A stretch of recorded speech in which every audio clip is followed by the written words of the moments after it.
Okay, we're at the fireplace. We use mostly the same fireplace in every house. They're super efficient, and the operation is really simple. First off, we've got these 24-volt LED lights that are at the top and bottom of most manhole, and they can be turned on and off with this switch.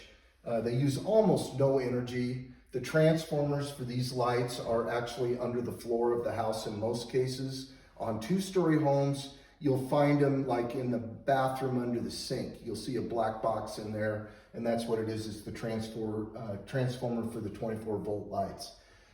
We recommend that you just leave them on. They last a long time. You can just turn them on and leave them on during the darkness hours, and then you can turn them off if you want during the day or leave them on as well. So they really add a lot to the features of the fireplace.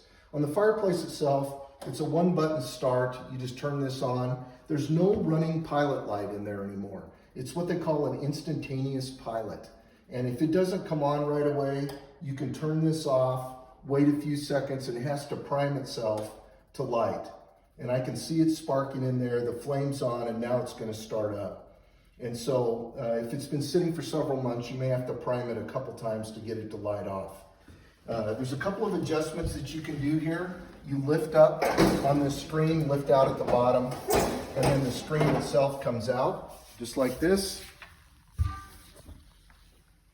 Down here, you'll find a cutoff for your gas. So if you have an issue with gas, you can turn it off with that red line right there. There's no reason to do that anymore during the winter because it produces no heat.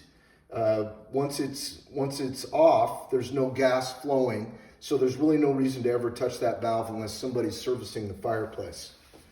Right here, there's a chrome valve that is a flame adjustment. It doesn't look like it adjusts the flame a lot, but it's more than you think, especially if you do it at night. We leave those on full because most people want to see their fireplaces burning when they go. You'll notice when it first lit off that there was some condensation that started up on the glass. That's normal depending on the humidity outside. It'll be all burned off there in just a matter of a minute or two. The next thing I want to show you is there is a battery container right here. This takes 2 D-cell batteries, and we don't install them. We want the owners to put those in and then change them once a year. And the value of these batteries is, a lot of people don't know, but if you've lost power to your house, you have these batteries installed, this fireplace will still light. And the beauty of that is I've used my personal one this year for that very same reason. We were without power for about 3.5 hours. I just turned on the fireplace. It heated the whole house just fine. We lost virtually no heat at all. So it will still burn if you have those batteries installed. The other adjustment is this rheostat switch right here.